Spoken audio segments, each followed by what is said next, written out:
رب اشرح لي صدري ويسر لي أمري واحلل عقدة من لساني يفقهوا قولي۔ سب تعریفیں اللہ رب العالمین کے لیے ہے کہ جس کی سب سے بڑی نعمت یہ ہے کہ ہمیں اللہ رب العالمین نے مسلم بنایا اور حضرت محمد صلی اللہ علیہ وسلم کی امت میں ہمیں اللہ تعالیٰ نے پیدا کیا، اور درود و سلام ہو محمد رسول اللہ صلی اللہ علیہ وسلم کے اوپر کہ جو روشنی کے مینار ہیں، جن کی وجہ سے ہم اس دنیا میں بھی کامیاب ہوں گے، ان کے طریقے پر چل کر آخرت میں بھی کامیاب ہوں گے، اور اگر ہم آپ کے طریقے کو چھوڑیں گے اس دنیا میں بھی بھٹکتے پھریں گے، گمراہ ہو جائیں گے، اور آخرت میں بھی جہنم کا ایندھن بنیں گے۔ اما بعد، آج آپ کے سامنے جو ٹاپک رکھا ہے وہ نماز کا ہے۔ تو نماز کا ٹاپک بہت بڑا ہے، بہت وسیع ہے، تو میں آج مختصر انداز میں آپ کے سامنے انشاءاللہ کچھ نہ کچھ باتیں بیان کروں گا، اور مجھے امید ہے کہ اس بیان کے بعد میری بھی نماز ٹھیک ہوگی کچھ نہ کچھ، اور آپ کی بھی ٹھیک ہوگی انشاءاللہ، اور جس تک یہ بات پہنچے گی۔ میرے بھائیو دوستو، میں اس لیے نہیں آپ کے لیے کھڑا ہوا ہوں کہ میں کامل ہوں، میری نماز پرفیکٹ ہے اور میں آپ کو بیان کروں، نہیں، میں اس لیے کھڑا ہوا ہوں میں بھی سیکھوں اور آپ کو بھی سکھاؤں، اور آپ سے میں سیکھوں۔ اگر میری غلطی ہے تو آپ مجھے بتائیں، کیونکہ ہم انبیاء کے بعد سارے ہی انسان غلطی کے پتلے ہیں، غلطیاں کرتے رہتے ہیں۔ اللہ رب العالمین سے دعا ہے کہ اللہ تعالیٰ جو بھی میں مختصر بات کہوں اس پر مجھے اور آپ کو عمل کی توفیق عطا فرمائے۔ سب سے پہلے اس بات کو سمجھیں کہ یہ دنیا کی زندگی ایک برف کی طرح پگھل رہی ہے، چاہے اس کو آپ گرم ملکوں میں پانی میں ڈال کے فائدہ اٹھا لیں، چاہے باہر رہنے دیں، وہ آخر ختم ہوئے گی۔ اسی طرح ہماری زندگی چاہے ہم اللہ کی عبادت میں لگا لیں، اس کی اطاعت اور فرما برداری میں لگا لیں، یا اس کو ایسے ہی چھوڑ دیں فضول کاموں میں، تو ختم تو اس نے ہونا ہے۔ میرے بھائیو دوستو، جب سے زمین و آسمان بنے ہیں، یہ سائنسدانوں کا اندازہ ہے کہ 15 بلین سال ہو چکے ہیں، یعنی 15 ارب سال ہو چکے ہیں اس جہان کو بنے ہوئے۔ اگر اللہ کسی انسان کو 15 ارب سال عمر دے دیتا اور کہتا آج کا دن، اس وقت کیا ٹائم ہوا ہے، 1:24 ہوئے ہیں کہ تم نے مرنا ہے، تو آج 15 ارب سال گزر گئے ہوتے، اور آج اس کا اس وقت اینڈ ہو جاتا اور وہ دنیا سے چلے جاتا۔ مگر آخرت کی زندگی ہمیشہ ہمیشہ رہنے والی ہے۔ اتنی لمبی زندگی ذرا میرے مثال سے غور سے سمجھیں کہ اگر یہ 7 آسمان کو اللہ تعالیٰ چاول کے دانے سے بھر دے اور ایک چڑیا وہاں مقرر کر دے، یہ مثال ہے، ایگزامپل ہے، اور اس چڑیا کو اللہ کہے کہ ایک دانہ تم نے 1 ملین سال کے بعد کھانا ہے، یعنی 10 لاکھ سال کے بعد ایک دانہ کھانا ہے، اور 7 زمین و آسمان کے دانے ایک نہ ایک دن وہ ختم ہو جائیں گے، اتنا لمبا عرصہ، مگر جنت کا جوان اسی طرح جنت میں جوان رہے گا، چاہے اللہ کی بندی ہے یا اللہ کا بندہ ہے، اور جہنم میں کافر مشرک تارک نماز اسی طرح جلتا رہے گا۔ اتنی لمبی زندگی میرے بھائیوں دوستو، وہ کبھی نہ ختم ہونے والی۔ اس زندگی کے لیے میں نے اور آپ نے کیا کرنا ہے؟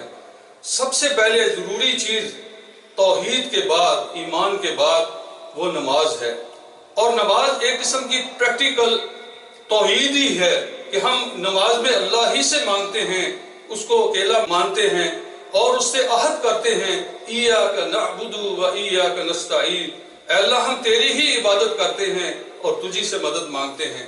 تو میرے بھائیوں اور میرے دوستو، کسی کو پتہ ہے کہ نماز کب فرض ہوئی تھی؟ کوئی ہاتھ کھڑا کر کے بتا سکتا ہے بچوں میں سے یا بڑوں میں سے کہ نماز کب فرض ہوئی تھی؟ نہیں۔ نبی علیہ السلام کی مکی زندگی کے اندر اس کو کہتے ہیں نبوی، 12 نبوی میں نبی صلی اللہ علیہ وسلم کو اللہ نے معراج کرایا ہے۔ اگرچہ بعض علماء نے کہا کہ نماز کچھ 2 رکعت یا کچھ پہلے ہی فرض تھی، مگر اصل 5 وقت کی نماز یہ 12 نبوی میں یعنی ہجرت سے 1 سال پہلے فرض ہوئی ہے۔ اب اللہ رب العالمین نے نبی علیہ السلام کو حکم دیا کہ اپنی امت کو نماز کے متعلق بتاؤ، اور کسی کو یہ بھی پتا ہے کہ آخری حکموں میں جب آپ اس دنیا فانی سے نکل رہے تھے، یعنی جا رہے تھے، دار البقا ہمیشہ رہنے والے گھر میں، تو آپ صلی اللہ علیہ وسلم نے آخری وصیتوں میں سے ایک وصیت کون سی کی تھی؟ کسی کو پتا ہے؟ وہ نماز ہی کا کہا تھا کہ لوگوں نماز نماز، صلاۃ صلاۃ، اس پر قائم رہنا، اس کو ضائع نہ کرنا۔ مگر افسوس کہ امت میں سے کتنے لوگ ہیں، کتنی اکثریت ہے جو نماز کو تارک کرنے کے باوجود بھی کہتی ہیں ہم مسلم ہیں۔ اس دنیا میں آپ ڈیوٹی پر جاتے ہوئے اگر اپنی مرضی کرے کہ کہے کہ یہ کام میں نے نہیں کرنا، باقی میں سارے کام کر دوں گا، تو کیا آپ کو وہ تنخواہ دیں گے، پے دیں گے آپ کو؟ وہ تو بلکہ کہیں گے، آؤٹ کریں گے، یہاں سے نکل جاؤ، تم اس لائق نہیں ہمارے اس فیکٹری کے اندر یا ہماری آرگنائزیشن کے اندر تم رہو، اس لیے کہ تم کام نہیں کرتے۔ تو اللہ کے ہم یہی سمجھتے ہیں کہ ہم مسلم ہیں۔ آئیے ہم حضرت محمد صلی اللہ علیہ وسلم سے پوچھتے ہیں، اللہ کی کتاب سے پوچھتے ہیں، کیا ہم واقعی مسلم رہتے ہیں؟ میرا فیصلہ اور آپ کا نہیں چلے گا، میرا فتویٰ اور آپ کا فتویٰ نہیں، یہ اس ہستی کا ہے جس کا ہم کلمہ پڑھتے ہیں۔ چنانچہ نبی علیہ السلام نے فرمایا، ان بین الرجل و بین الشرک والکفر ترک الصلاۃ، ایک ایمان والے بندے کے درمیان اور کفر اور شرک کے درمیان نماز دیوار ہے۔ جیسے یہ ہماری دیوار ہے، دوسری طرف جو کچھ ہو رہا ہے ہمیں نظر نہیں آ رہا، وہاں کوئی آدمی کھڑا ہے یا بچہ کھڑا ہے، وہاں کیا ہے، جب تک ہم باہر جا کر دیکھیں نہ، دروازے سے جا کر نہ دیکھیں۔ اگر اس دیوار کو اٹھا دیں تو وہاں کی فضا، وہاں کی ہر چیز ہمیں نظر آئے گی۔ اسی طرح کفر اور شرک اور ایمان کے درمیان میں ایک دیوار ہے، اس دیوار کو اگر آپ اٹھا دیں گے وہ کفر شرک مل جائے گا آپس میں، کوئی پتہ نہیں آدمی کفر میں مرے کہ شرک میں مرے، یا ہو سکتا ہے کہ معافی مانگ کے آخری حد کا مسلم ہو کے مرے۔ علماء میں سے جو بڑے بڑے علماء ہیں وہ ہر آدمی جانتا ہے 4 ہیں، ان 4 میں سب سے کم درجے کی سزا امام ابو حنیفہ رحمۃ اللہ علیہ نے کہی ہے کہ اس آدمی کو جو نماز نہیں پڑھتا اپنے قبرستان میں بھی داخل نہ کرو، وہاں دفن نہ کرو، اس لیے کہ اس کا اسلام میں حصہ نہیں۔ باقی اماموں نے، امام مالک رحمۃ اللہ علیہ، امام شافعی رحمۃ اللہ علیہ، امام احمد ابن حنبل رحمۃ اللہ علیہ کہتے ہیں واجب القتل ہے۔ القتل کون ہوتا ہے؟ یعنی اس پر ضروری ہے کہ اس کو ختم کیا جائے، اس لائق نہیں وہ دنیا میں رہے، کیونکہ اسلام میں اس کا کوئی حصہ نہیں۔ تو میرے بھائیوں، یہ چھوٹی سی بات نہیں، اور اللہ کے نبی صلی اللہ علیہ وسلم نے کتنی وعید فرمائی ہے وہ ہم آہستہ آہستہ بعد میں پڑھتے ہیں۔ تو اللہ تعالیٰ نے فرمایا ہے، اقیموا الصلاۃ ولا تکونوا من المشرکین، یہ سورہ روم کی 31 نمبر 31 آیت ہے۔ نماز کو قائم کرو اور مشرکین میں سے نہ ہو جاؤ، وہی حدیث کا ترجمہ ہے، یعنی یہ اسی آیت کا ترجمہ اللہ کے نبی نے کیا ہے اور اسی سے ریلیٹڈ ہے کہ گویا کہ مشرکین سے ملنے کا مقصد یہ ہے کہ جو نماز چھوڑ دیتا ہے، مشرک کا کام کرتا ہے، ان کی طرز پر وہ زندگی بسر کرتا ہے، اللہ کو چھوڑ کر وہ گویا کہ شرک کے اندر مبتلا ہو جاتا ہے۔ اور اسی طرح اللہ تعالیٰ نے کفار کو کہا ہے نبی صلی اللہ علیہ وسلم کے ذریعے، ہم کو بھی کہہ دیا اللہ نے، فَإِن تَابُوا وَأَقَامُوا الصَّلَاةَ، اگر توبہ کر لیں اور نماز کو قائم کریں، وَآتَوُا الزَّكَاةَ، اور زکوٰۃ ادا کریں، فَإِخْوَانُكُمْ فِي الدِّينِ، تو پھر تمہارے وہ دینی بھائی بن جائیں گے۔ اگر نماز قائم کریں، زکوٰۃ دیں، پھر وہ تمہارے بھائی بن سکتے ہیں، ورنہ وہ تمہارے بھائی نہیں بن سکتے۔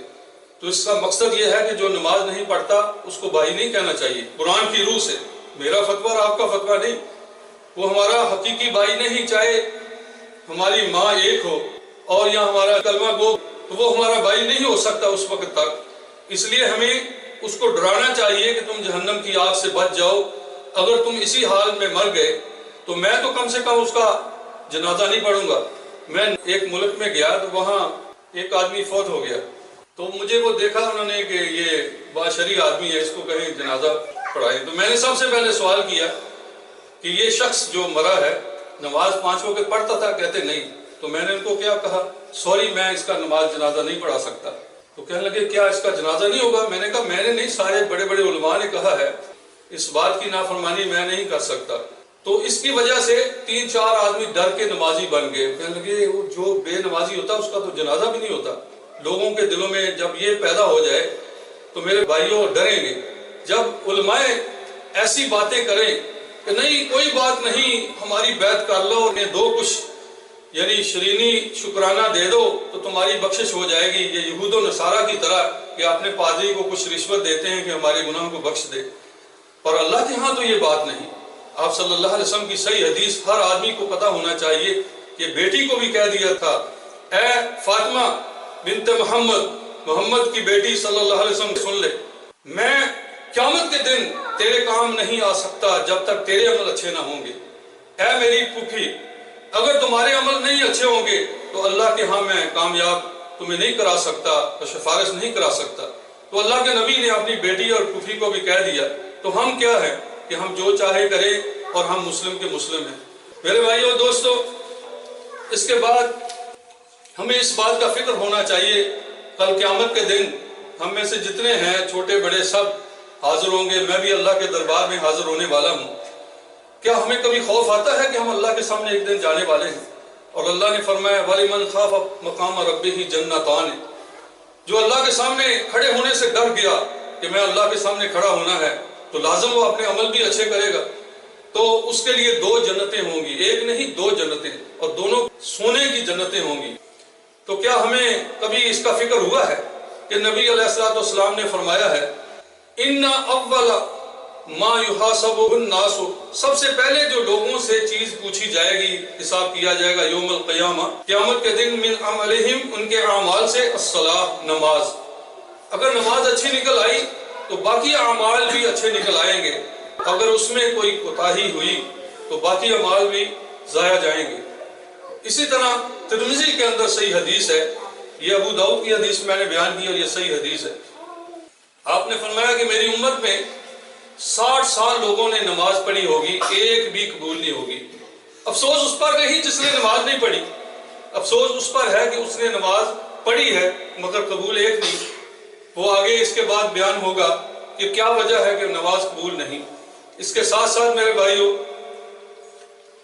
جنت کے لوگ جب جنت میں جائیں گے، اللہ کے نیک بندے، ہمیں بھی اللہ اپنی رحمت سے لے جائے، تو اللہ تعالیٰ فرماتے ہیں فی جنات یتساءلون، ایک دوسرے سے پوچھیں گے جنت کے اندر کہ ہمارا فلانا ایک ساتھی تھا، ہمارا فلانا دوست تھا، میرا وہ بھائی تھا، میرا وہ رشتہ دار تھا، وہ کہاں ہوگا؟ تو جنت میں لاکھوں نہیں، اربوں نہیں، زمین و آسمان کے برابر بھی اگر فاصلہ ہو تو وہ دور سے کسی کی شکل بھی دیکھ سکے گا اور بات بھی سن سکے گا۔ تو پھر اللہ رب العالمین وہیں بیٹھے بیٹھے جہنم کی کھڑکی وہاں سے کھول دیں گے، تو وہ ان کو دیکھیں گے بھی اور ان سے بات بھی کریں گے۔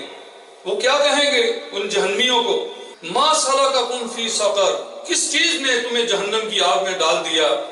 قالوا لم نکن من المصلین، ہم نماز نہیں پڑھتے تھے، ولم نکن نطعم المسکین، اور اللہ کا حق بھی ادا نہیں کرتے تھے اور مخلوق کا حق بھی ادا نہیں کرتے تھے، یعنی ہم مسکینوں کو کھانا نہیں کھلاتے تھے۔ وَكُنَّا نُكَذِّبُ بِيَوْمِ الدِّينِ، ہم قیامت کی، آخرت کی تکذیب کرتے تھے، ہم کہتے تھے کہاں ہے قیامت، یہی جہان ہے، آگے کچھ نہیں، اور ہم بے دینوں کے ساتھ کُنَّا نَخُوضُ مَعَ الْخَائِضِينَ، ایسے ہی ہم اٹکل پچل گاتے تھے، ایسی فضول باتیں کرتے تھے، یعنی دوسرے معنوں میں ہماری غلط زبان میں بکواس کرتے رہتے تھے۔ وَكُنَّا نُكَذِّبُ بِيَوْمِ الدِّينِ حَتَّى أَتَانَا الْيَقِينُ، یہاں تک کہ ہمیں موت آ گئی اور آج ہمیں نماز نہ پڑھنے کی وجہ سے، قیامت کی تصدیق نہ کرنے کی وجہ سے آج ہمیں جہنم کی آگ میں ڈالا گیا ہے۔ سورۃ اعراف میں ہے کہ وہ کہیں گے کہ اللہ کے بندو، اوپر دیکھ کر، جنتی تو اوپر ہوں گے نا، ان کو بھی نظر آئیں گے کہ ہمیں کچھ کھانا پینا، کچھ پانی پھینک دو، ہزاروں نہیں لاکھوں سال ہو گئے ہم پیاسے ہیں، بھوکے ہیں، رو رو کے فریاد کریں گے۔ تو وہ کیا کہیں گے؟ ان اللہ حرمہما علی الکافرین، اللہ نے ان دونوں چیزوں کو کافرین کے لیے حرام کر دیا ہے، اب اسی میں پڑے رہو، کوئی چیز ہم یہاں سے تمہیں دے نہیں سکتے۔ میرے بھائیو دوستو، اس سے بڑی بات کیا ہے کہ حضرت ابراہیم علیہ السلام کہیں گے یا اللہ، اس سے بڑی رسوائی کیا ہے کہ میں ابراہیم خلیل اللہ ہوں، میرا باپ جہنم کی آگ میں، لوگ پہچانیں گے یہ ابراہیم کا باپ ہے۔ تو اللہ فرمائیں گے کہ میں نے جنت کافروں پر حرام کر دی ہے اے ابراہیم۔ پھر کہیں گے یا اللہ، آپ نے وعدہ کیا تھا کہ میں قیامت کے دن تمہیں رسوا نہیں کروں گا۔ تو پھر اللہ رب العالمین ان کے باپ کی شکل کو چینج کر دیں گے، بجو کی شکل، ایک اینیمل کی شکل کر دیں گے۔ جب وہ نیچے دیکھیں گے تو ان کو دیکھ کر نفرت ہو جائے گی کہ یہ واقعی اللہ کا دشمن اسی لائق تھا، تو ایک فرشتہ اس کی ٹانگیں پکڑ کر جہنم کی آگ میں پھینک دے گا، کسی کو پتہ ہی نہیں ہوگا یہ ابراہیم علیہ السلام کا باپ ہے، نہ شرم آئے گی ان کو۔ تو میرے بھائیوں، ابراہیم اللہ کے خلیل ہیں، وہ بھی بخشا نہیں سکیں گے، ہم کیا ہے کہ ہم کسی کو بخشائیں؟ نبی علیہ السلام کو خبر ملی کہ آپ کا چچا فوت ہو گیا ہے اسی حال میں، تو آپ نے فرمایا کہ میں ان کے لیے دعا کرتا رہوں گا، شاید کہ اللہ معاف کر دے، اور ساتھ ہی استغفار کرنا شروع کر دیا۔ تو اللہ تعالیٰ نے فرمایا ما کان للنبی والذین آمنوا ان یستغفروا للمشرکین ولو کانوا اولی قربی من بعد ما تبین لهم انہم اصحاب الجحیم، یہ سورۃ توبہ کی آیت ہے کہ نبی اور مومنوں کے لائق ہی نہیں کہ مشرکین کے لیے دعا کرے بعد اس کے کہ ان کو پتہ چل جائے یہ کفر کی حالت میں مرے ہیں۔ تو میرے بھائیوں، جو کفر کی حالت میں مرے اس کے لیے نبی کی بھی دعا قبول اللہ نہیں فرمائیں گے۔ اللہ نے فرمایا کہ 70 بار بھی آپ بخشش طلب کریں تو اللہ ان کی توبہ قبول نہیں کرے گا۔ تو عزیزو دوستو، آج وقت ہے کہ ہم نماز پڑھیں 5 وقت کی، اور اپنی اولاد کو بھی نماز کی تلقین کریں۔ یہ نہ ہو کہ اللہ کے نبی کی بات جو آپ نے فرمائی ہے وہ کیا ہے، پہلے سن کر پھر میں آگے بتاتا ہوں۔ مرو اولادکم بالصلاۃ وہم ابناء 7 سنین، اپنی اولاد کو نماز کا حکم دو جبکہ وہ 7 سال کے ہو جائیں۔ وَاضْرِبُوهُمْ عَلَيْهَا، اور ان کو مارو اس بات پہ، یعنی ڈانٹو۔ وَهُمْ أَبْنَاءُ 10 سنین، جب وہ 10 سال کے ہو جائیں تو اس پر آپ ان کو ڈانٹ بھی سکتے ہیں۔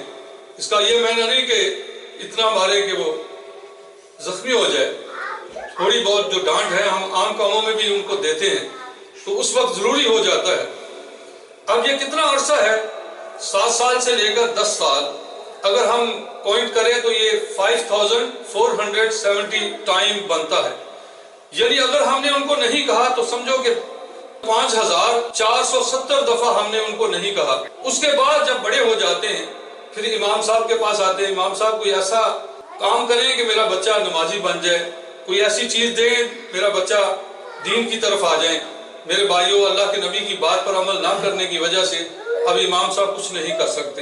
اب یہی ہے کہ آپ کی جتنی کوشش ہے شاید کہ وہ قریب آ جائے، یا آپ اللہ سے توبہ کریں سچے دل سے، اور آپ خود بھی نماز کے پابند ہو جائیں تاکہ وہ دین کی طرف آ جائیں، ورنہ میرے بھائیوں اس وقت کام نہیں کچھ آتا۔ ایک نماز چھوڑنے کی وجہ سے کیا نقصان ہوتا ہے، حدیث میں سزائیں اللہ کے نبی نے بتائی ہیں۔ یہ حدیث احمد کے اندر اور بہقی کے اندر صحیح سند کے ساتھ آئی ہے، جس میں اللہ کے نبی صلی اللہ علیہ وسلم نے فرمایا من ترک صلاۃ سکرا، جس نے نشے کی وجہ سے ایک نماز چھوڑ دی مرۃ واحدہ، صرف ایک دفعہ، فکأنما کانت لہ الدنیا وما علیہا صلبہا، ساری دنیا کے سارے خزانے، جتنے سونے چاندی، جتنے ملک، جتنی بادشاہت ہے، جتنی چیزیں ہیں، وہ گویا ساری کی ساری اس سے ضائع ہو گئی ایک نماز چھوڑنے کی۔ یہ سزا ہے، یعنی اتنا اس کا نقصان ہوا۔ نبی علیہ السلام کے زمانے میں صحیح حدیث کے اندر آتا ابو داؤد میں کہ 2 شخص ایک قبیلے کے مسلم ہو کر آئے۔ ایک جو تھا وہ بہت ہی نیک تھا، وہ 1 سال پہلے شہید ہو گیا، اور ایک عام یعنی زیادہ نیک نہیں تھا اور اتنا زیادہ دین کی طرف نہیں تھا، بہرحال مومن تو تھا، 1 سال کے بعد فوت ہو گیا۔ طلحہ رضی اللہ تعالیٰ عنہ ایک صحابی ہیں، کہتے ہیں میں نے دیکھا جنت کے دروازے میں کھڑا ہوں تو فرشتہ آیا جو 1 سال بعد فوت ہوا اس کو پہلے جنت میں لے گیا، پھر آیا پھر اس کو لے گیا، دوسرے کو جو پہلے فوت ہوا تھا، پھر آیا مجھے کہنے لگا تم جاؤ تمہارا ابھی وقت باقی ہے، یعنی تم ابھی فوت نہیں ہوئے۔ جب وہ اٹھے تو کہنے لگے میں نے اپنے ساتھیوں کو بتایا یار عجیب سی خواب آئی کہ شہید کو تو پہلے جنت میں جانا چاہیے، شہید کا کتنا بڑا رتبہ ہے، ان کے دل میں تو یہی تھا۔ تو کہتے ہیں کہ میں نے سوچا کہ کیوں نہ میں نبی علیہ السلام کو جا کے پوچھ لوں۔ اللہ کے نبی صلی اللہ علیہ وسلم کو جا کے پوچھا تو آپ نے فرمایا کہ تم یہ نہیں دیکھتے کہ 6000 رکعتیں 1 سال کی یعنی فرض رکعتیں اس کی زیادہ ہو گئی، اور 1 رمضان کے روزے بھی، تمہیں یہ نہیں پتا کہ اس کے درجات کتنے بلند ہوئے ہیں؟ ایک سجدہ سے ایک رتبہ بلند ہوتا ہے۔ 1 سال کے اندر 83,750 سجدے ہوتے ہیں، یعنی 83,000 رتبے اس کے اللہ کے ہاں بلند ہوتے ہیں، اگر وہ کفر شرک میں مبتلا نہ ہو، بڑے گناہوں میں مبتلا نہ ہو۔ تو میرے بھائیو یہ چھوٹی سی بات نہیں کہ اللہ کا قرب ہمیں حاصل ہو، اس دنیا میں کسی بڑی شخصیت کا قرب ہمیں مل جائے، بادشاہ کا قرب مل جائے تو ہم بڑے خوش ہوتے ہیں کہ میں فلانے بادشاہ کے ساتھ کھڑے ہو کر میں نے فوٹو اتواری ہے، فوٹوگراف کیا ہے، یا میں نے اس کے ساتھ کھانا کھایا، یا میں نے اس کو یعنی ہاتھ ملایا ہے، تو اللہ رب العالمین جو سارے جہان کا بادشاہ ہے اس کا قرب جس کو ملے، اس سے بڑی کون سی فضیلت ہے؟ کچھ اور باتیں بھی کرنی ہیں نماز کے متعلق۔ یہ میں آپ کو بتا رہا تھا کہ جہنم میں اللہ کے نبی صلی اللہ علیہ وسلم نے فرمایا من ترکہ صلاۃ سکرا 4 مرات، جس نے نشے کی حالت میں 4 نمازیں چھوڑ دی، کان حقا علی اللہ عز وجل ان یسقہ، کہ اللہ تعالیٰ اس کو پلائے من طینۃ الخبال۔ طینۃ الخبال جہنم کے اندر ایک بہت ہی غلط چیز ہے۔ قیل وما طینۃ الخبال یا رسول اللہ، وہ کیا چیز ہے؟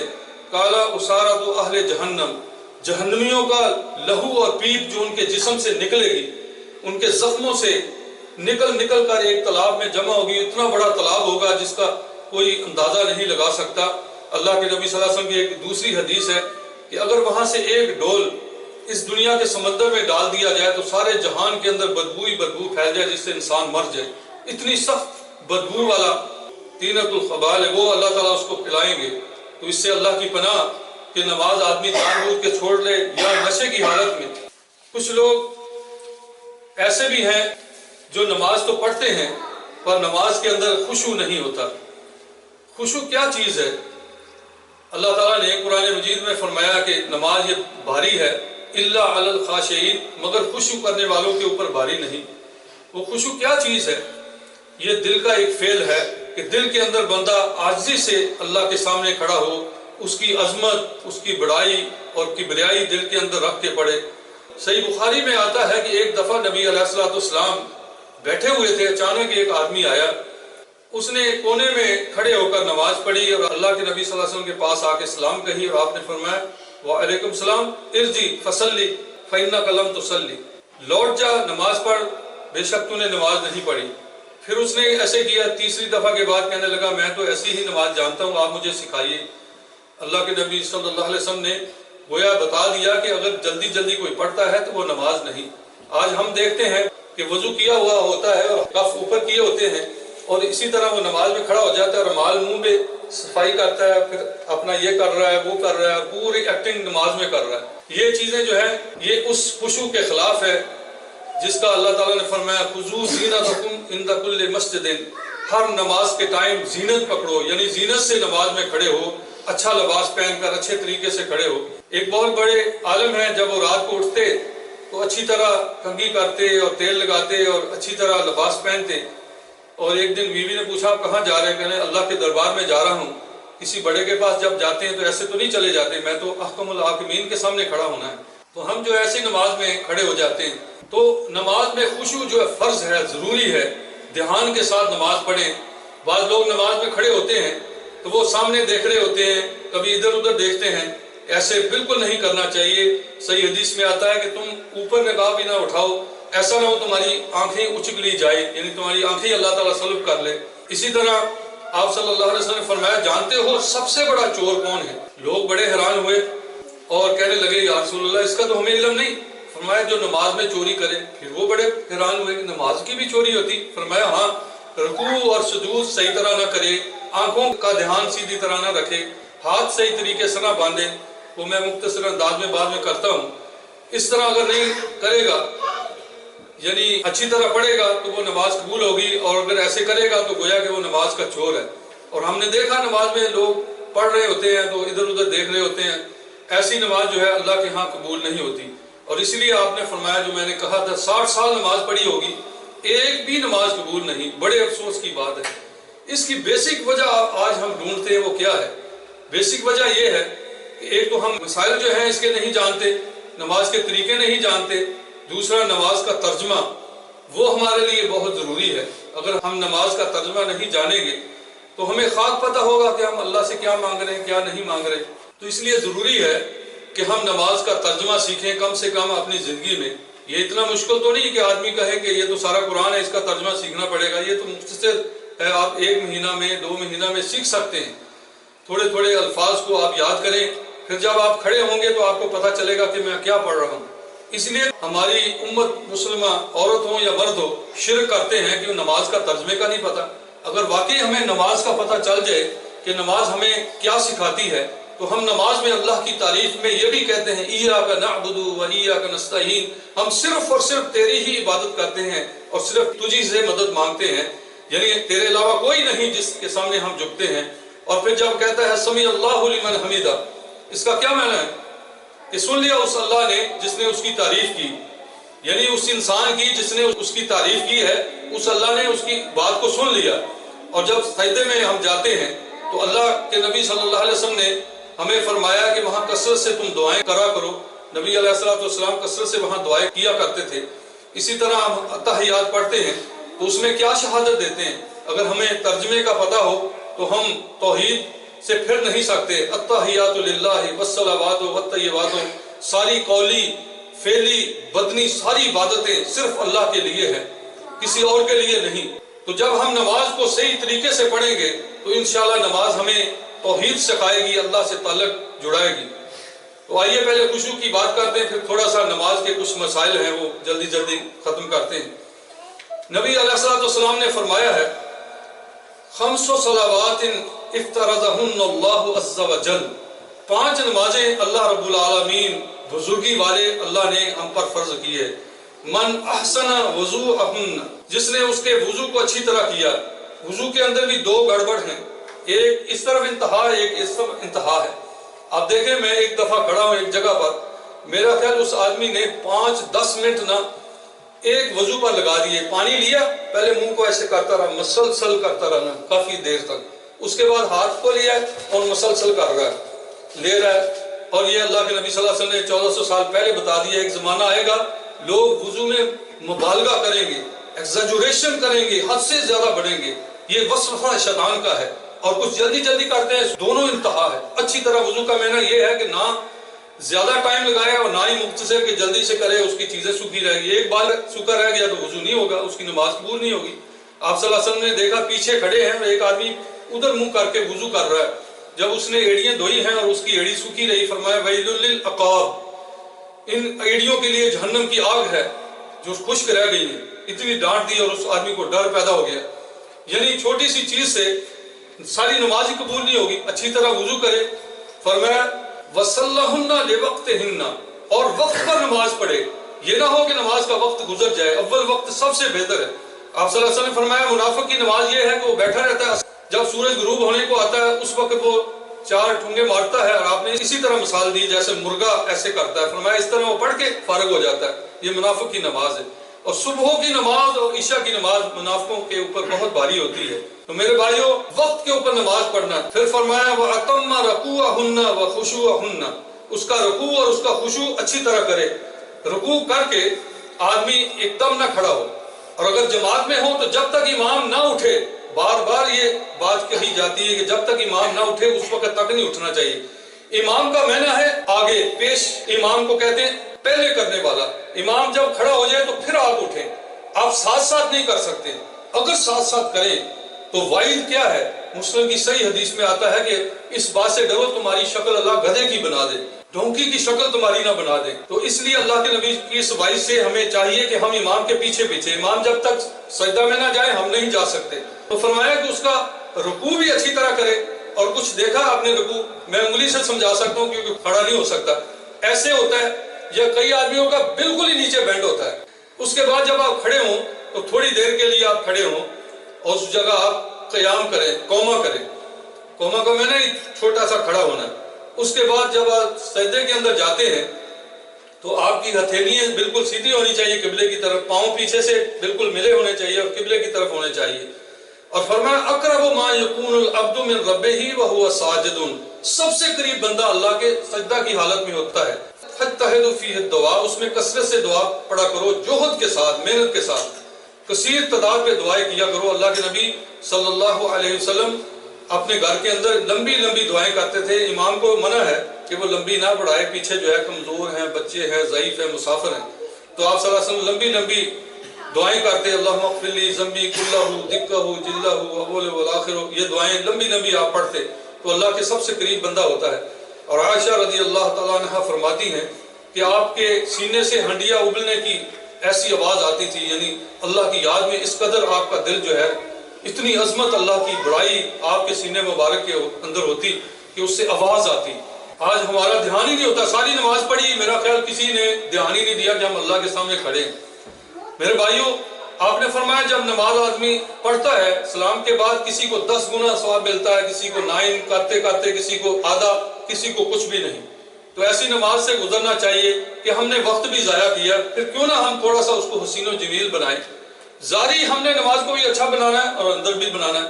مثلا آپ گاڑی دیکھتے ہیں, دنیا کی سب سے مہنگی ترین گاڑی ہے, اس میں انجن نہیں ہے, تو ایسی گاڑی آپ کو قبول ہے؟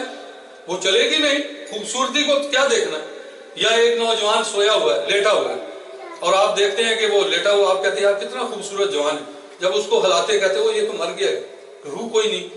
کیا ایسا انسان آپ کو اچھا لگے گا؟ اس سے آپ باتیں کریں گے یا اس کو گھر میں لائیں گے, وہ اٹھے گا ہی نہیں. ایسی نماز کوئی کام دے گی جس کے اندر روح نہیں, جس میں اللہ کی یاد نہیں, اس کی عظمت نہیں, اور اللہ کی یاد میں دل کے اوپر کوئی اثر نہیں, اللہ کی محبت نہیں پیدا ہوئی, اللہ کی چاہت نہیں پیدا ہوئی. اور جب نمازی نماز پڑھتا ہے تو ایک قسم کی اللہ کے ساتھ ملاقات ہوتی ہے. اور اللہ کے نبی صلی اللہ علیہ وسلم کی مسلم میں حدیث ہے, ان تعبد اللہ کأنک تراہ فإن لم تکن تراہ فإنہ یراک. ایسی عبادت کرو اللہ کی کہ گویا کہ تم اللہ کو دیکھ رہے ہو. یہ کیفیت نہ ہو تو کم سے کم یہی خیال کرو اللہ تعالیٰ کے سامنے میں کھڑا ہوں, اللہ تعالیٰ تو مجھے دیکھ رہے ہیں. یہ کیفیت تو ہر آدمی پیدا کر سکتا ہے. میں چھوٹا سا تھا, جب نماز شروع کی تو میں نے سوچا خشوع پیدا کرنے کے لیے پہلے اللہ کا بڑا نام لکھا جائے, سامنے مکہ بنایا جائے اور لائٹیں لگائی جائے, بڑا حسین و جمیل ڈیکوریشن کی جائے, اور پھر وہاں نماز پڑھی جائے. تھوڑی بہت میں نے کی بھی, تو پھر میں خود ہی ہنسنے لگا کہ یہ تو ساری نقلی چیزیں ہیں, اصل ڈیکوریشن اپنے دل کی کرنی ہے. میرا دل اللہ کی عظمت, اتنا بڑا اللہ, اتنا بڑا اللہ جس کے دستہ قدرت میں ساری کائنات ہے. صحیح حدیث میں بغیر تشبیہ دیے ہوئے میں کہتا ہوں, تشبیہ کا معنی ہے کہ میں کہوں کہ جیسے میرا ہاتھ ہے, یہ 7 آسمان و زمین اللہ کی ایک مٹھی میں ہوں گے. اور اللہ کے نبی جب یہ بیان کر رہے تھے, عمر کہتے ہیں کہ میں قریب تھا کہ اللہ کے نبی گر جائیں, میں آپ کو ہولڈ کرنے والا تھا کہیں آپ گر نہ جائیں, اور آپ کے جسم مبارک, چہرے مبارک کے اوپر اللہ کی بڑائی عظمت کی وجہ سے ہیبت طاری ہوگی. آپ نے فرمایا قیامت کے دن اللہ 7 آسمانوں زمینوں کو اپنی مٹھی میں لے گا, ہاتھ میں لے گا, کہے گا این الملوک الارض, زمین کے بادشاہ کہاں ہیں؟ این القہارون جبارون, بڑے بڑے جبار و قہار کہاں ہیں جو دنیا میں بڑا دبدبہ رکھتے تھے اور رعب جماتے تھے دنیا کے اوپر ناجائز, وہ کہاں ہیں آج؟ اللہ کے نبی صلی اللہ علیہ وسلم کانپنے لگے اللہ کی عظمت سے. ایسی عظمت ہمارے دل میں ہونی چاہیے. پہلی سائنس دنیا جو ہے وہ بہت چھوٹی سی تھی, آج ہمارے ذہن کے اندر زمین و آسمان اتنا بڑا ہے, اتنا بڑا ہے کہ ہم سوچ بھی نہیں سکتے کہ کتنی گلیکسیز ہیں اور ہماری گلیکسی کتنی بڑی ہے. اور اس کی وضاحت کے لیے اتنا ہی کافی ہے کہ یہ زمین سے 10 لاکھ گنا بڑا سورج ہے. انٹارس ستارہ اتنا بڑا ہے کہ سورج سے 3 کروڑ 70 لاکھ گنا بڑا ہے, جس کے سامنے اگر سورج کو رکھ دیا جائے تو وہ نظر بھی نہیں آتا. اتنے بڑے ستاروں کے مالک, اتنی بڑی کائنات کے خالق. اور سائنسدانوں نے کہا تقریباً 12.5 ملین کے قریب جو ہے وہ گلیکسیز ہیں علیحدہ علیحدہ, یعنی چھوٹی چھوٹی جو ہمیں نظر آتی ہے, اور اتنی دور ہے کہ زمین پہ روشنی آنے کے لیے لاکھوں نہیں, کروڑوں نہیں, اربوں نہیں, خربوں سال لگ جاتے ہیں. اور کچھ ایسے بھی سٹارز ہیں جن کی روشنی زمین پہ آج تک نہیں آئی, یعنی 15 ارب سال ہو گئے آج تک اس کی روشنی دنیا پہ نہیں آئی. اتنی دور اللہ نے بنائی ہے. کتنی بڑی کائنات کا خالق و مالک, وہ کتنی بڑی ذات ہے کہ جس کے متعلق اللہ کے نبی صلی اللہ علیہ وسلم نے فرمایا کہ اس کے عرش کو اٹھانے والے فرشتوں کی یہ کان کی لو سے گردن تک جو ہے 700 برس تک ایک تیز رفتار پرندہ اڑتا رہے, تو پھر جا کر اس کی گردن پر لگے گا. اتنے بڑے عرش کو اٹھانے والے, اور عرش کتنا بڑا ہے کہ ساری کائنات اس کے سامنے ایک ذرے کے برابر بھی نہیں. اور اللہ کی ذات عرش سے کتنی بڑی ہے کہ ہماری اس کھوپڑی میں سما ہی نہیں سکتے. اتنے بڑے اللہ کے سامنے ہم کھڑے ہوتے ہیں کہ جو ہمیں ایک قطرے سے پیدا کرنے والے ہیں. کل میں نماز پڑھ رہا تھا تو میرے اوپر ایک ہیبت سی تاری ہوئی اور کف بھی تاری ہوئی کہ میں کتنا چھوٹا تھا. سینٹی میٹر جو ہے اس کا 1 بلین حصہ جو ہے, اتنا چھوٹا وہ سپرم ہے جس سے میں اور آپ پیدا ہوئے ہیں. یہ گلاس ہے, یہ جتنا پانی آپ کو نظر آ رہا ہے, اتنے سپرم سے پوری روح زمین کے سارے انسان پیدا ہو سکتے ہیں. اتنے ہم چھوٹے تھے. تو حیبت طاری ہو جاتی کہ اتنے چھوٹے سے چیز سے اللہ نے مجھے انسان بنایا. اور خود اللہ کی ذات کتنی بڑی ہے کہ اس دنیا کو ہم دیکھیں, اتنی بڑی دنیا کو اللہ تعالیٰ قیامت کے دن اپنی انگلی پر اٹھائے ہوں گے, وہ جیسے اس کو لائق ہے. ہم تشبیہ باری تعالیٰ اس دنیا کی چیزوں سے نہیں دیتے. تو میرے بھائیوں, یہ چیزیں سوچنے کے بعد آپ کے اور میرے دل میں اللہ کی عظمت پیدا ہوگی۔ تو میرے بھائیوں میں مختصر کرتا ہوں کہ اللہ کے نبی صلی اللہ علیہ وسلم نے فرمایا کانا لہو علی اللہ عہد، ایسے آدمی کے لیے اللہ کے ہاں عہد ہے، پرومس ہے، ان یغفر لہ، اس کو بخش دے، ومن لم یفعل فلیس لہ علی اللہ عہد، اگر ایسا نہ کرے یعنی وضو بھی اچھا نہ کرے، رکوع بھی اچھا نہ کرے، سجود بھی اچھا نہ کرے، خشوع بھی نہ کرے، تو اللہ پر کوئی عہد نہیں، چاہے تو معاف کر دے چاہے تو اس کو عذاب دے، یہ اللہ کے اختیار میں ہے۔ ایسے لوگوں کے لیے میرے بھائیوں دوستو ڈرنا چاہیے، ان لوگوں کو سمجھانا چاہیے کہ اپنی نمازوں کو بہنیں ہوں یا بھائی ہوں اچھی کریں تاکہ اس میں جان پیدا ہو اور اللہ قیامت کے دن اس کا اجر دے۔ اسی کے ساتھ ریلیٹڈ اور ایک حدیث ہے، وہ کر کے پھر میں نماز کا کچھ آپ کو بتانا ہے۔ نبی علیہ السلام نے فرمایا من حفظ علیہ کانت لہ نور و برہان و نجات، جس نے اس کی حفاظت کی اس کے لیے قیامت کے دن نور ہوگا اور دلیل ہوگی، ایویڈنس ہوگا، یعنی آپ کے پاس کسی کمپنی کا ایویڈنس ہوتا ہے، آپ لے کر جاتے ہیں دوسرے دفتر میں تو آپ کیا دکھاتے ہیں؟ خالی ہاتھ جاتے ہیں؟ نہیں، کہتے دس از مائی ایویڈنس، یہ میرا ایویڈنس ہے کہ میں کا جو ہے بینیفٹ لے سکتا ہوں۔ تو اس کے بعد وہ کہتے ہیں ہاں ٹھیک ہے، نور ہوگا اتنے اندھیرے کے اندر جس میں ہاتھ بھی نظر نہیں آئے گا۔ اس دن آپ کے دل کے اندر جو دنیا میں آپ نے روشنی کمائی ہوگی وہ روشنی اتنی زیادہ ہوگی، یہ ٹارچ کی طرح وہ روشن ہو جائے گی۔ اور منافقین کہیں گے، سورۃ حدید میں آتا ہے، کہیں گے ہمیں بھی تھوڑی سی روشنی دے دے، ہم تمہارے ساتھ نہیں ہوتے تھے، ہم تمہارے ساتھ کھانا پینا نہیں کھاتے تھے، کبھی کبھی نماز بھی پڑھ لیتے تھے، کیا منافقین نبی صلی اللہ علیہ وسلم کے ساتھ نماز نہیں پڑھتے تھے؟ کہیں گے ہاں تم نماز تو پڑھتے تھے لیکن تم شک میں تھے اور تم اس سے انتظار میں تھے کہ مسلمانوں کو کوئی ختم کر دے، یہاں تک کہ قیامت آ گئی۔ آج جہاں سے ہم نور لائیں وہیں لوٹ جاؤ، ارجعوا فالتمسوا نورا، جہاں سے ہم نور لائیں وہاں سے لے آؤ۔ تو میرے بھائیوں اللہ فرماتے ہیں افحسبتم انما خلقناکم عبثا وانکم الینا لا ترجعون، کیا تم گمان کرتے ہو ہم ایسے ہی تم کو پیدا کر دیا ہے اور تم نے ہماری طرف لوٹ کر نہیں آنا؟ ایک دن تم نے ہمارے پاس لوٹنا ہے اور پھر کہو گے رب لولا ارجعون لعلی اعمل صالحا فیما ترکت، یا اللہ مجھے پھر لوٹا دے، میں دنیا میں اچھے عمل کر کے آؤں، اچھی خوشی والی نماز پڑھ کے آؤں، سپینڈ کر کے آؤں اللہ کے راستے میں، غریبوں یتیموں کے ساتھ، ماں باپ کے ساتھ اچھا سلوک کر کے آؤں۔ فرمایا جائے گا کلا انہا کلمۃ ہوا قائلھا، خبردار یہ اس کی بات ہے منہ کی، من ورائہم برزخ الی یوم یبعثون، اس کے اور قیامت کے درمیان اور دنیا والوں کے درمیان ایک پردہ ہے جس کو کوئی چاک نہیں کر سکتا، قیامت سے پہلے وہ اٹھ نہیں سکے گا، قبر میں جا کے یہ کہے گا پر اللہ کہیں گے کہ پردہ ہے، اب اس کو کوئی چاک نہیں کر سکتا، اب تم دنیا میں واپس نہیں جا سکتے۔ میرے بھائیوں جانے سے پہلے میری بہنوں اور بیٹیوں جلدی جلدی تیاری کرو، ٹائم آنے والا ہے، کس وقت موت آ جائے کسی کو کوئی پتہ نہیں۔ تو میرے بھائیوں اللہ کے نبی فرمایا کہ اس کے لیے نہ کوئی نور ہوگا، نہ کوئی دلیل ہوگی، نہ نجات ہوگی یوم القیامہ۔ ومن لم یحافظ علیہا، جس نے اس کی حفاظت نہ کی، اور اس کا کس کے ساتھ حشر ہوگا؟ سب سے پہلے تو فرمایا کہ اس کے لیے برہان اور نور اور نجات نہیں ہوگا، اس کا تعلق کانا یوم القیامت ما قارون و حامان و فرعون و ابی بن خلف، یہ دنیا میں سب سے بڑے کافر تھے جن کی اللہ کے نبی صلی اللہ علیہ وسلم نے یہاں کیٹیگری بتائی ہے، حامان، فرعون، ابی بن خلف اور فرعون، یہ بڑے بڑے کافروں میں سے تھے۔ جہاں ان کو عذاب ہوگا، ان کا عذاب کوئی اس جہان میں سمجھ نہیں سکتا، اللہ جیسا کوئی عذاب نہیں دے سکے گا اور نہ اس جیسا کوئی پکڑ سکے گا۔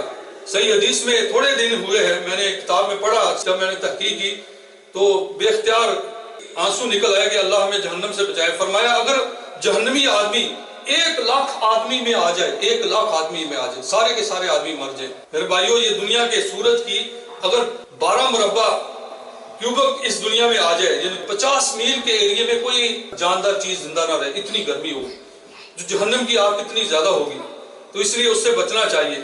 تو منافقوں کی اللہ کے نبی صلی اللہ علیہ وسلم نے مثال دی ہے اور پھر قرآن نے بھی جگہ جگہ بتایا ہے کہ وہ منافقوں کی نماز ہے، وَإِذَا قَامُوا إِلَى الصَّلَاةِ قَامُوا كُسَالَىٰ، جب نماز میں کھڑے ہوتے ہیں تو سستی سے کھڑے ہوتے ہیں، باسیاں آ رہی ہیں، کبھی ادھر ادھر ہل رہے ہیں، کبھی داڑھی کو ہلا رہے ہیں، کبھی ادھر دیکھ رہے ہیں، کبھی کجلی کر رہے ہیں، یراؤن الناس، لوگوں کو دکھلاوے کی نماز پڑھتے ہیں، وَلَا يَذْكُرُونَ اللَّهَ إِلَّا قَلِيلًا، اللہ کو نہیں یاد کرتے مگر تھوڑا۔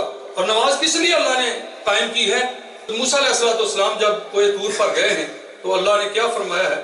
اقیم الصلاۃ لذکری، اے موسیٰ میری یاد کے لیے نماز کو قائم کریں، جس نماز میں اللہ کی یاد ہی نہ ہو تو وہ نماز قائم کی ہے، کیا کام ہے اس کا اور کیا اس کا فائدہ ہوگا کہ ساری نماز میں اللہ کا دھیان ہی نہیں آیا جس کے سامنے کھڑے ہیں۔ تو بھائیو اللہ نے فرمایا فَوَيْلٌ لِّلْمُصَلِّينَ الَّذِينَ هُمْ فِي صَلَاتِهِمْ سَاهُونَ، ان نمازیوں کی ہلاکت ہے، بربادی ہے جو اپنی نماز میں بالکل غافل ہیں، ان کو نماز کا دھیان ہی نہیں۔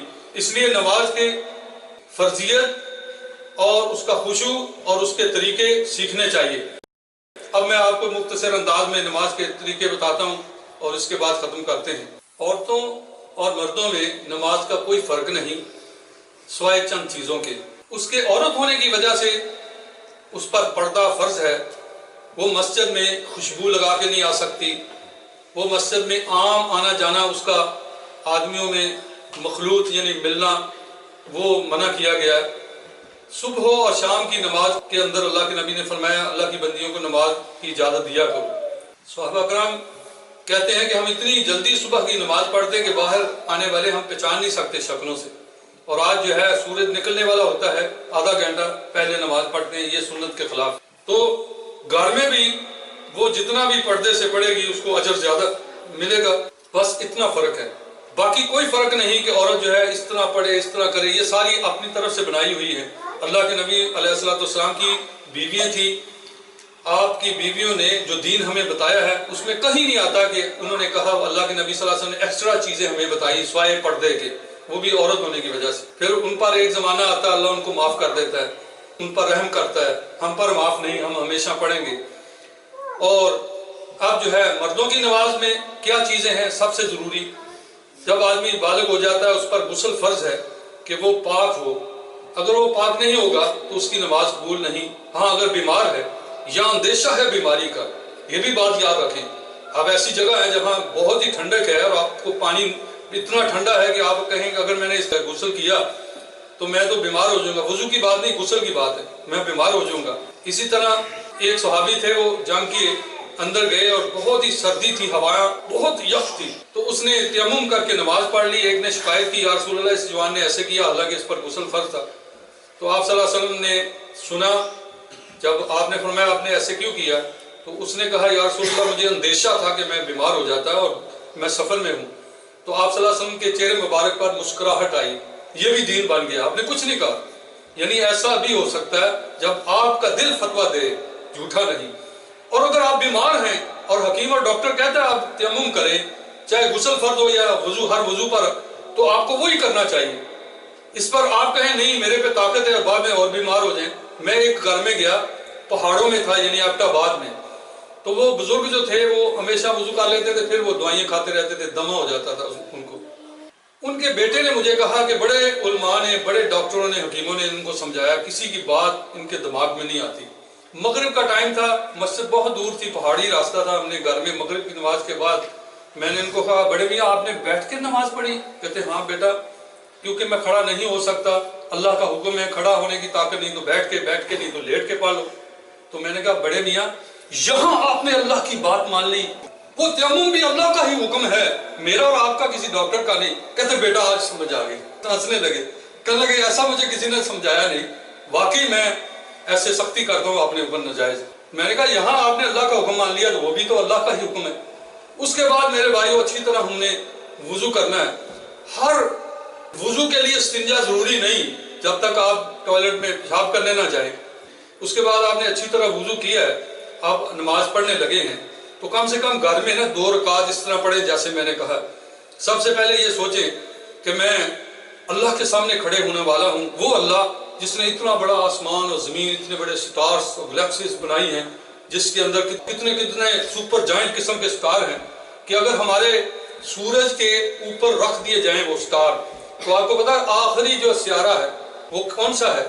وہ پلوٹو ہے، اور ہمارے سورج سے کتنا دور ہے، وہ ساری کی ساری جگہ وہ بھر دے، اتنے بڑے سٹار ہیں۔ اتنے بڑے سٹاروں کا پروردگار، اتنی بڑی کائنات کا خالق، میں اس کے سامنے کھڑا ہونے لگا ہوں، میں کیا ہوں؟ ادنا سا ہوں، کچھ بھی نہیں۔ اب اچھی طرح اللہ اکبر کہے اور کہے میں نے سب کچھ چھوڑ دیا، اللہ پیچھے، سب کچھ، تو سب سے بڑا، اللہ اکبر۔ اس کا اصل معنی یہ ہے اللہ اکبر من کل شیء، ہر چیز سے اللہ بڑے ہیں۔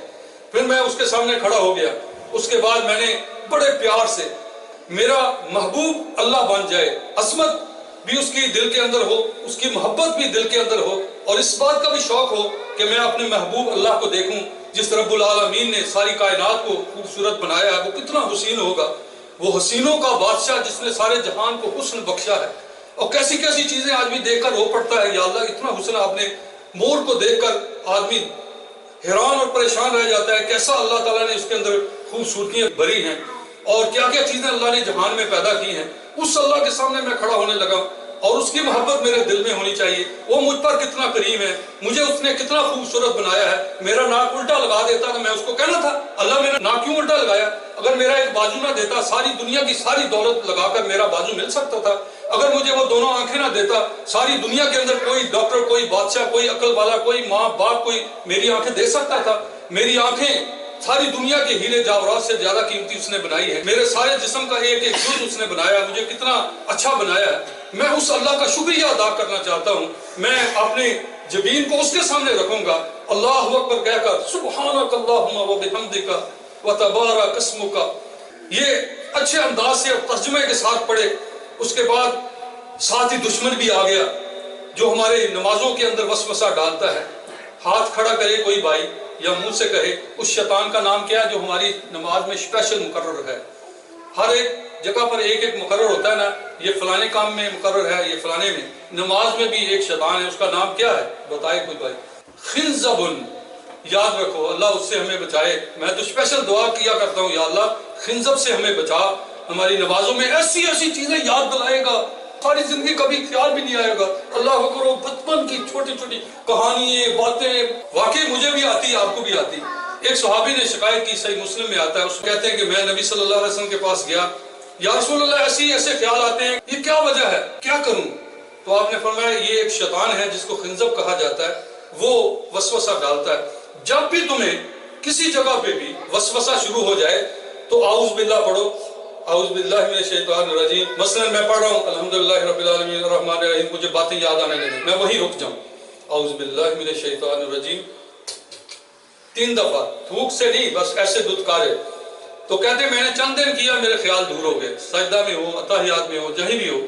پر یاد رکھیں کہ ایک دفعہ میں کھڑا تھا، مجھے تھوک جو ہے میرے کپڑوں پر لگا ہے، دوسرے دوست نے ایسے کیا، تو اس بات سے بھی بچیں، یہ نہ ہو کہ دوسرا جو آپ سے متنفر ہو۔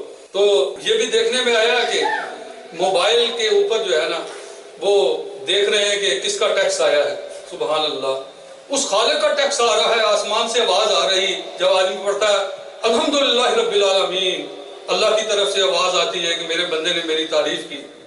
پھر وہ کہتا ہے الرحمن الرحیم، پھر اللہ کی طرف سے آواز آتی ہے مجدنی عبدی، میرے بندے نے میری بزرگی بیان کی۔ یعنی اللہ کی طرف سے آوازیں آ رہی ہیں، اور ہم جو ہے غافل جو ہے دنیا کی چیزوں میں لگے ہوئے۔ تو موبائل پہ ایک تو اس کی ٹیون ٹھیک کرے، اس کے جو ہے میوزک کی، یہ بالکل نہیں ہونی چاہیے۔ پھر مسجد میں یہ کافی دفعہ کہا بھی گیا ہے کہ مسجد میں آتے ہوئے بند کر دیں، اب اللہ سے رابطہ کریں، یا اس کو جو ہے اپنی گاڑی میں رکھ دیں، اور پھر سلام پھیرتے فوراً دیکھیں گے کس کس کا ٹیکس آیا نماز میں۔ اللہ اکبر، اللہ کے بندے، بات کی تسبیحات نہیں پڑھنی آپ نے، جس کا اتنا بڑا اجر ہے، اتنا بڑا اجر ہے کہ ساری دنیا کا سونا بھی دے کر اس کے برابر نہیں ہو سکتا، جو حدیث مشہور ہے، آپ کو علم ہے اس بات کا۔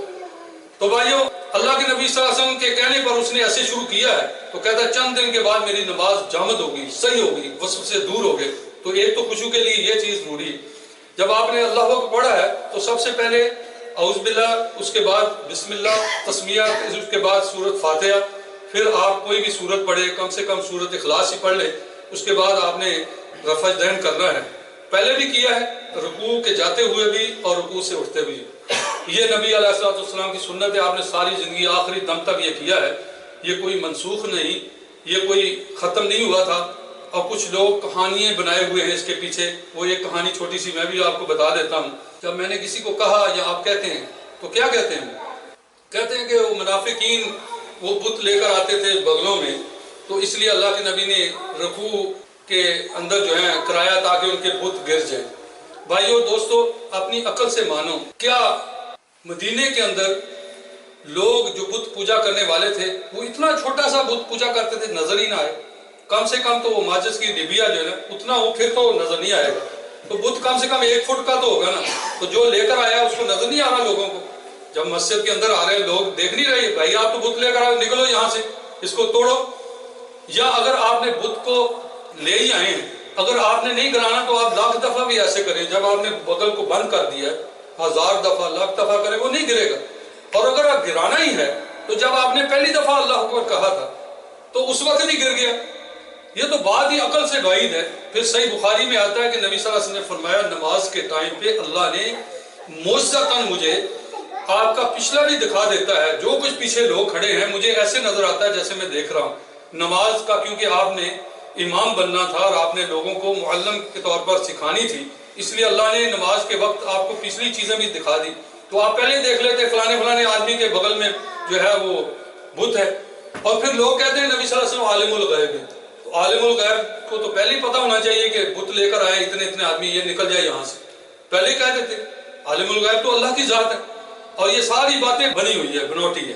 ابو حمید سعدی رضی اللہ تعالیٰ عنہ جن باری مسلم میں روایت آتی ہے وہ آخری دور کے مسلم ہیں، 2 سال پہلے آپ کے مسلم ہوئے ہیں یعنی وفات سے، تو وہ کہتے ہیں نبی صلی اللہ علیہ وسلم نے ایسے نماز پڑھی رکوع کے وقت بھی، جو حدیث ہے لوگ کیا کرتے تھے، آج بھی میں موروکو میں 2 مہینے میں رہا ہوں، سلام پھیرنے کے بعد کہتے ہیں السلام علیکم ورحمۃ اللہ، دوسرے سے شیک ہینڈ کرتے ہیں اور اس آدمی کو بھی ہاتھ ملاتے ہیں، مجھے بڑا عجیب سا لگا یہ کیا ہے، تو یہ اس زمانے میں بھی کرتے تھے، آپ نے ان کو منع کیا کہ نماز کے بعد تم ایسے نہ کرو، وہ حدیث کو رفع دین پر فٹ کرتے ہیں، اگر کرنی ہے تو 2 ہاتھوں سے تو نہیں وہ کرتے تھے، یہ تو ایک ہاتھ سے سلام ہے، تو یہ ساری چیزیں بتا رہی ہیں کہ یہ اپنی اختراع ہے، اپنی طرف سے بنائی ہوئی ہیں، صحیح حدیث میں جو بھی آتا ہے وہ اللہ کے نبی صلی اللہ علیہ وسلم نے آخری عمر میں، اس کے تقریباً 50 راوی ہیں صحابہ، اور امام بخاری رحمۃ اللہ علیہ نے 400 روایتیں جزء رفع دین میں لا کر ثابت کیا کہ نبی صلی اللہ علیہ وسلم کی یہ تواتر سنت ہے، ہمیشہ سنت ہے۔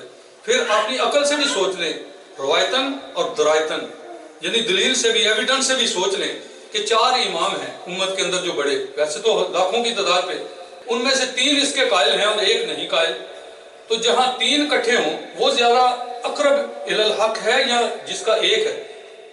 زیادہ دنیا میں بھی ایسے ہی معاملہ ہے، جہاں 3 آدمی جمع ہو جائے وہ زیادہ مضبوط بات ہوتی ہے۔ میں چھوٹا سا تھا تو میں ایڈنبرا جیل کے اندر ایک آدمی مجھے لے گیا، وہاں مجھے ایک آدمی ملا مسلم ہوا، ہم ملنے گئے، اس کو حلال کھانے دینے گئے، تو وہ جپسی تھا، میں نے کہا آپ کا دین کیا ہے؟ کہتا ہمارا دین یہ ہر 6 مہینے کے بعد بدلتے ہیں، کبھی مسلم کبھی عیسائی کبھی 6 مہینے کے بعد یہودی، تو میں نے کہا ایسے کیوں کرتے تھے؟ کہتے ہمارے دماغ میں یہ ہے آخرت ہے، جنت اور جہنم ہے، پر ہمیں یہ نہیں پتا کہ اللہ کا دین سچا کون سا، لہٰذا ہم ایک دین پر چلتے ہیں تاکہ قیامت کے دن کہہ سکیں یا اللہ وہ 6 مہینے جو ہم تیرے سچے دین پر چلے تھے اس کے مطابق ہمیں جنت دے۔ تو مجھے ہنسی آ گئی، اچھا ایسا بھی کنسیپٹ تھا، کہتا ہاں، پر اب میں نے قرآن پڑھا ہے، میں صحیح مسلم ہو گیا ہوں۔ تو مجھے 1973 کے اندر نظر آیا ایک آدمی رفع دین کرتے ہوئے، میں نے کسی کو پوچھا بھائی جان یہ کیا کر رہا ہے، نماز کی رکوع جاتے ہوئے ایسے کر رہا ہے، میں نے تو نہیں دیکھا۔ کہتا آپ کو پتا ہے یہ 3 امام کہتے سنت ہے اور 1 امام کہتے نہیں سنت، تو میرے دل میں فوراً خیال آیا 3 امام کی بات تو زیادہ مضبوط ہے، مضبوط نہیں ہونی چاہیے، مجھے تو کچھ بھی دین کا نہیں پتا، تو پھر میں نے اس کی بات پر نا ایک نماز رفع دین سے پڑھی، میرے دل میں یہی خیال آیا کہ وہ جو جپسی والا دین ہے ہو سکتا اگر یہ سنت ہوئی تو مجھے اجر مل ہی جائے گا۔ تو پھر میں نے تحقیق کی، اور تحقیق میں نے سارے مسلکوں کو دیکھا، دلائل دیکھنے کے بعد پتہ چلا کہ نبی صلی اللہ علیہ وسلم کی یہ سنت ہے، اور امام کے پیچھے سورۃ فاتحہ کا پڑھنا بھی ضروری ہے۔ اللہ کے نبی صلی اللہ علیہ وسلم کی صحیح حدیث ہے جو مسلم میں بھی ہے، بخاری میں بھی ہے، لا صلاۃ لمن لم یقرأ بفاتحۃ الکتاب، جس نے فاتحۃ الکتاب نہ پڑھی یعنی سورۃ فاتحہ اس کی نماز نہیں۔ ابو ہریرہ کو کسی نے کہا کہ ہم امام کے پیچھے ہوتے ہیں، مسلم کی صحیح میں آتا ہے، ہم کیا کریں؟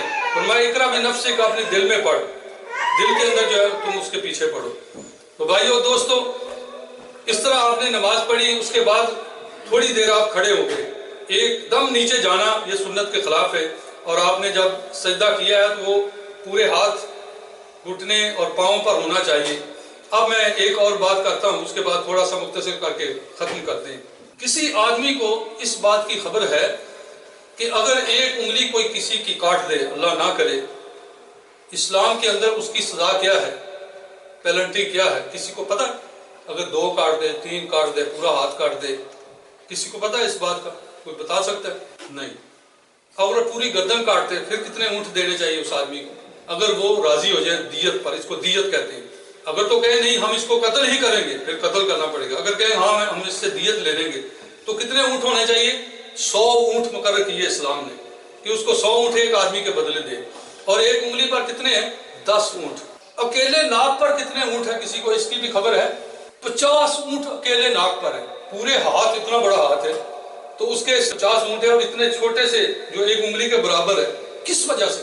کہ یہ انسان کی عزت ہے، اسی کی وجہ سے لوگ کہتے ہیں میری عزت نہیں رہے گی، میرا ناک نہیں رہے گا۔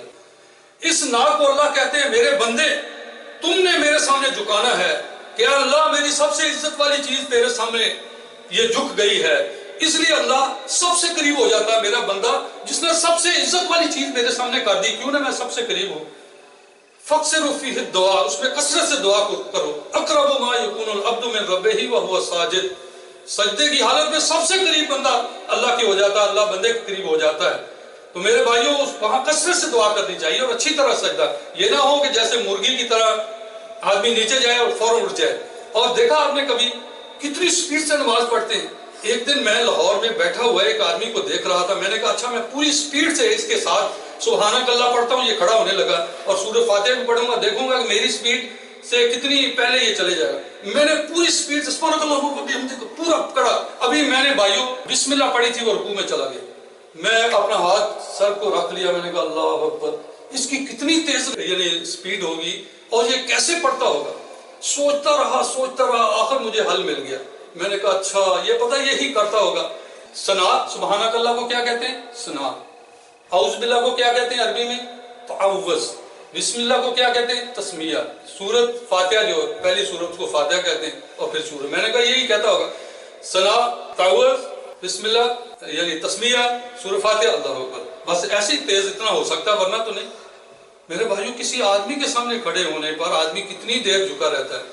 میں نے اللہ کی قسم اپنی آنکھوں سے دیکھا علی جوہری کی قبر پر نعوذ باللہ استغفر اللہ سجدے میں گھنٹہ رو رہے ہیں اللہ کو چھوڑ کر، اور اللہ کے سامنے وہی لوگ جو ایک سیکنڈ میں جو ہے اللہ سے ان کا کوئی تعلق ہی کوئی نہیں، اللہ سے ان کا رشتہ ہی کوئی نہیں، ایسی نماز اللہ کیا اس کا اجر دیں گے۔ تو بھائیوں نماز کے بہت سے اور بھی رکن ہیں، چیزیں ہیں، کس سے قبول ہوتی ہے کیا نہیں ہوتا، یہ وقتاً فوقتاً انشاءاللہ بتاتے رہیں گے۔